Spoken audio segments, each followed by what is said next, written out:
Dear viewers, আসসালামু আলাইকুম। Scientific calculator দিয়ে আপনারা হয়তো অনেক জটিল জটিল হিসাব করেছেন, কিন্তু কখনো নিজের নাম লেখার চেষ্টা করেননি। তবে ক্যালকুলেটরে যে নিজের নাম লেখা যায় সেই বিষয়টা আজকে দেখাবো। সায়েন্টিফিক ক্যালকুলেটরে আপনার নাম লিখতে উপরের দিকে দেখুন অপশন আছে শিফট আলফা।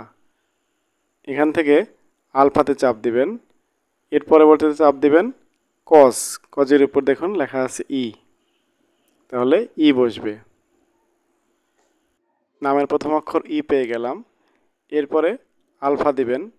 আলফা দেওয়ার পরে দেখুন এর উপরে লেখা আছে আলফা, এরপরে প্লাসে ক্লিক করলে উঠলো, পেয়ে গেলাম। এরপরে আলফা প্লাস সাইনে দিলে ডি পাবো, ডি হয়ে গেল। এরপরে দিবেন আলফা, এরপরে দিবেন হচ্ছে এতে জন্য ড্যাশ চিহ্ন ক্লিক করলে পেয়ে যাবেন। তাহলে ডি পেয়ে গেলাম।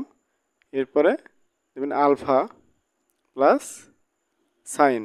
সাইনের উপর দেখুন লেখা আছে ডি, তাহলে আমরা পেয়ে গেলাম ডি বা এমদাদ। আমার নাম যেহেতু এমদাদ, সেহেতু আমি সহজেই নামটা লিখে ফেললাম।